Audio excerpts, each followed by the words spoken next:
गांधारी जी ने कोई तप नहीं किया था। जब सुना कि मेरा ब्याह धृतराष्ट्र से हो रहा है जो बाह्य नेत्र रहित है, उसी समय पट्टी बांध ली कि जब मेरा पति संसार को नहीं देख सकता तो मैं भी संसार को नहीं देखूं। जब मेरा पति मेरे रूप को नहीं देख सकता तो मैं भी किसी के रूप को नहीं देख, पट्टी बांध ली थी। जब महाभारत का युद्ध चल रहा था, बड़े बड़े वीरों को मार गिराया जा रहा था, गांधारी ने दुर्योधन से कहा, सुन, मुझे पता है कि भीम की गदा को तू झेल नहीं पाएगा, क्योंकि सबसे बड़ी बात भगवान का वरद हस्त उनके ऊपर है। दूसरी बात, वो पवन पुत्र है, वो जब अपने आवेश में आ जाएगा तो तेरी सामर्थ्य नहीं कि उसकी गदा के प्रहार को तू सह सके, पर मैं तुझे शक्ति प्रदान करूंगी। मैं एक पतिव्रता हूं, आज तक कभी पति का वरण करने के बाद कुछ देखा नहीं है। मैं अपने नेत्रों की पट्टी खोलूंगी, तू नग्न होकर मेरे सामने आ जाना। मेरी दृष्टि पड़ते ही वज्र का शरीर तेरा हो जाएगा, किसी के सामर्थ्य नहीं कि तेरे उस अंगों को तोड़ सके। भगवान सब कुछ जानने वाले हैं। भगवान भक्त पक्षपाती होते।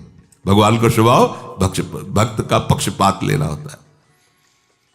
वो अपने महल से कॉरिडोर से जा रहा था गांधारी जी के पास, भगवान आ गए चट से, तो तुरंत उसने हाथ ऐसे लगा लिया, मुझे शर्म आनी चाहिए यार।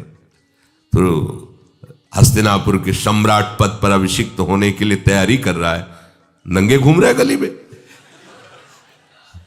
उसने कहा, गली में नहीं, मां के सामने जा रहा है। अरे कोई बच्चा है, ऐसे जाया जाता है मां के सामने? तो उसने कहा, मां ने कहा है कि हम पट्टी खोलकर तुम्हें देख लेंगे तो तुम्हारा शरीर वज्र का। चलो माना, मां की आज्ञा का पालन करो, थोड़ा इन अंगों को तो ढक लो। अब तुम तो बड़े हो, कोई बच्चे थोड़ी को मां के सामने ऐसे चले जाओगे, ढकना चाहिए तुम्हें। वापस कर दिया। वो यहां ऐसे पत्तों से ढका, वस्त्र नहीं पहना, मां की आज्ञा ऐसे पत्ते से, ऐसे कमर से ऐसे ढक लिया, पीछे आगे ऐसे।